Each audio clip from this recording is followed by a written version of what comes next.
Damn, got some good golds. Got some good golds. Okay. Yes, I've beaten some of my best times.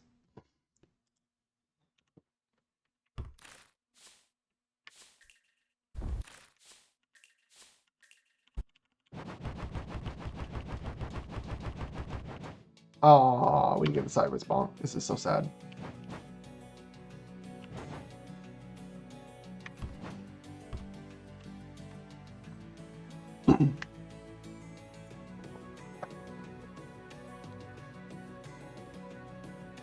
Good morning, ladybugs and gentle moths, and welcome to the Moth Planet News Broadcast. I am your anchor, Turtle Run 2412, here today to bring you the big scoop. That's right, everybody. We've got a stupendous story for you all today. In the land of Lycosina, many moths have been reporting strange anomalies. In the city, in the forest, and in the caves, there are many spooky dooky things afoot. Could this be the power of the void? Stay tuned and find out as we send our top reporter Robin out live into the field to interview the locals, photograph all three anomalies, and maybe even save the world. Robin, the camera will be live on you in 5, 4, 3, 2, 1, go! As you can see, Robin, our top reporter, is indeed a moth, and is therefore able to fly through the world with relative ease in order to get the big scoop they need. Robin also has a camera strapped to their butt that they can use like that to take pictures of the locals. However, this isn't any percent news story, so we will only be interviewing those who have information related to the big scoop. But Robin's camera is useful for more than just interviews, as it also has a brilliantly bright flash. Robin can use that flash to light up these news beacons, which will open up the path to yet even more news. So Robin must find several of them throughout their journey if they want to get the full scoop. Robin, as you can already tell, has some amazing movement capabilities. Robin has 3 forms of flight, a high, medium, and low flight, as well as a downward dash if they ever need to fall faster. All of these are useful in their own ways, but the most useful of all is Robin's amazing top speed. And what's even better than that is that Robin won't go smoosh into walls, because Robin is a bouncy, bouncy moth like a rubber ball. If Robin hits a ceiling, wall, or floor at high speeds, Robin will bounce off of it with no harm done. They can even use this to their advantage in order to get into the main square of the city before the mayor closes the gates. He's trying to hide this anomaly, but Robin gets a photograph of it anyways, because the news will always come to light. And just like that news beacon gets the light, the well did look quite spooky dooky though. Could that be the power of the void? We'll have to find out as Robin makes her way into the next main area of this story, the forest, which is even more dangerous than what came before, with these red spiky spikes which will instantly kill Robin on contact, as well as many things in the ominously named hunting grounds, like these plants, which have perverted nature's natural course, and so the plants, gasp, will now eat the moths. But Robin has come back from being eaten? What could this be? Is this the power of the void? Why, yes, dear viewer, yes it is. We'll see it again here as Robin returns from even the most dangerous of situations. This is all because Robin had an interview with the void not long ago, and the void was so impressed with Robin's journalistic integrity that it granted them this amazing power, so that they may seek out the journalistic truth they need without any fear of danger. How amazing! If you too would like to see the full interview with the void, you can with a one-time subscription to Moth Planet on Steam. Wow! But with that out of the way, we can return to Robin's current predicament as they find their way into an area that may be familiar to many players who have played games like The Legend of Zelda. That's right, it's the Lost Woods! And Robin is also very familiar with this area as they wrote the Nintendo Power article on it all those years ago. How convenient! With that knowledge, Robin is able to get through and into a secret shortcut leading to the next major area of the scoop, the flooded forest and the underground lake. These are part of the caves, an area that is even more deadly and even more dangerous than what Robin has faced before. But they face it with no hesitation, narrowly avoiding these spiky spikes with bigger hitboxes and, even worse, the glowing red mushrooms. Well, that's not a mushroom, that's a moth, but we'll talk about that in a sec, because these mushrooms, as you can see, emit a red gas, which is actually a deadly poison. If Robin touches that, they will be instantly killed. Oh no! So Robin must avoid the mushroom cycles and also the infected moths, who will emit the same gas if they lay eye contact on an uninfected moth like Robin. So Robin must make their careful way down to... Was that the anomaly? Did Robin just bypass an anomaly? Could this be journalistic malpractice? Oh no! But don't you worry, dearest viewer, it is not journalistic malpractice, for in the caves, Robin must make their way back and forth in order to get another news beacon. And so Robin will come to that anomaly later on when it is a little more convenient. But in the meantime, they must make their way through these caved-in corridors where yet more dangers await. And because not only must Robin deal with the spikes, the mushrooms, and the infected moths, they must also deal with falling rocks, which, if you know anything from Pokemon, rocks are super effective against bugs like Robin. But with the power of the Void, they can make it through and even take a secret shortcut like this. And with that, Robin gets to our sponsored segment of the news. Oh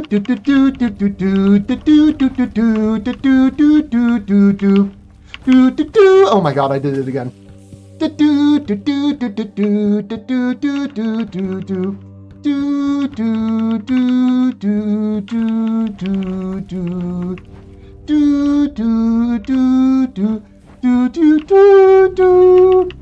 I'd say thank you, but Tetris has killed Robin! Oh dear! But they can make it through the second time and into another maze. Oh dear, this one filled with even more invisible walls and jump scare moths. Ah! But Robin definitely narrows their way through with no hesitation, no fear, and lights up the news beacon at the end of the maze. Yep. This will let them get back towards the anomaly we saw earlier, and keen-eyed viewers who got a good look may have noticed something very strange indeed about that anomaly.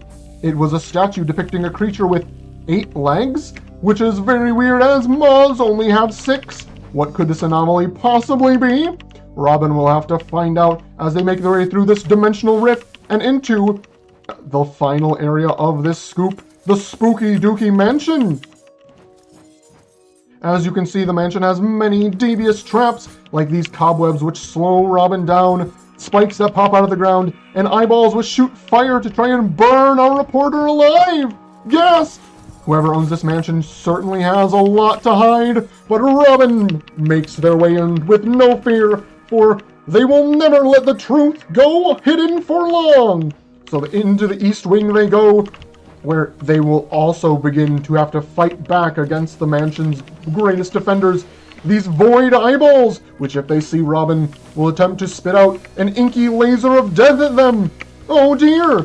But Robin can use their brilliant camera flash in order to take out these evil eyes and make their way to the Mega News Beacon. With only 2 of these, Robin can finally get the big scoop they need. But Robin also does need all 3 anomalies, and they skip the one in the forest. But it's not journalistic malpractice, no, dear viewer, as that dimensional rift takes them back to the forest, straight above this anomaly, which is a giant cocoon. So big, wow! What could this giant cocoon possibly birth at such a size? Who knows? Foreshadowing is a narrative device. But Robin now must make their way to the East Wing, and that means that we have a little bit of time for our wonderful host to read off whatever words they would like. Host, please take it away!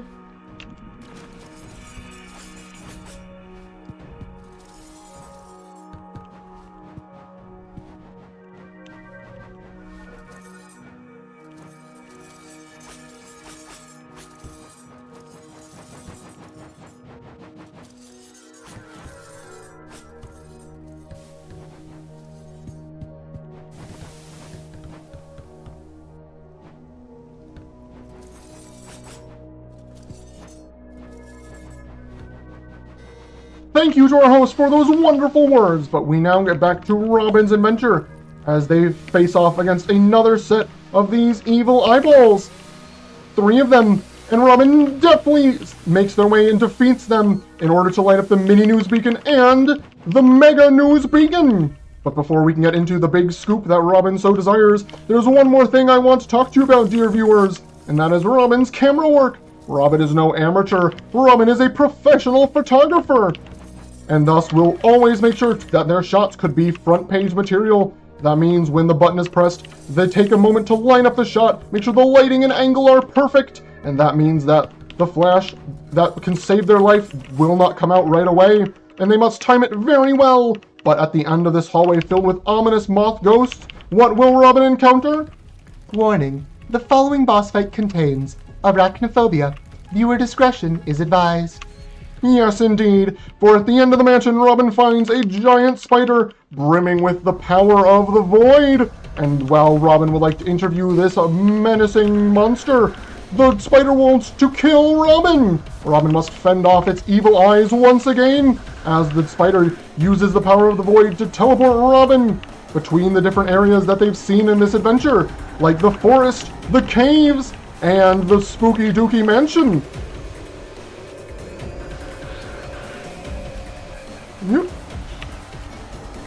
So Robin must stay alive and defeat 2 eyeballs in each area in order to get the big scoop and get it to you. But that is time! That is a PB! The fastest I have ever done this story! Wowie wow wow! It turns out the big scoop is that this spider is the former queen of Lycosina, who was defeated by the moths long ago, but she has been using the power of the void to try and resurrect herself and once again take over the world. But Robin, our heroic reporter, has put a stop to this evil plan and saved all of Lycosina. Everyone, give it up for Robin! But that is the end of this news story, brought to you by Moth Planet. If you would like to see more, please tune in at twitch.tv/TurtleRun2412 for more Moth Planet broadcasts, as well as other silly games and metroidvanias. If you do like metroidvanias, stay tuned to this channel, for coming up next is Monster Sanctuary, followed by Time Spinner, both amazing speedruns as well. But that is it for Moth Planet specifically. Thank you all so much for watching this news broadcast. This program was brought to you by Midwest Speedfest, VGM Con, Moth Fried Games, Mudkip Warrior, The Leech One, Ann Hinkhouse, Kendra Dexter, and viewers like you. Thank you for watching. Okay, that was good practice. That was a little good practice. It was fine. I definitely did bungle caves a bit, but we're getting closer to a sub 10. Ooh, I hope I can get it during practice before the marathon, but I'm feeling really good about this marathon run. I can do cheesy commentary and PV and get golds. Like, we're gonna cook. So, Mudkip Warrior, Leech One, hi, thank you for watching, thank you for verifying this. Bye! Hope you guys can catch the event. Not guys. Hope you friends can catch the event. I need to be more inclusive with my language, sorry. Yeah, bye.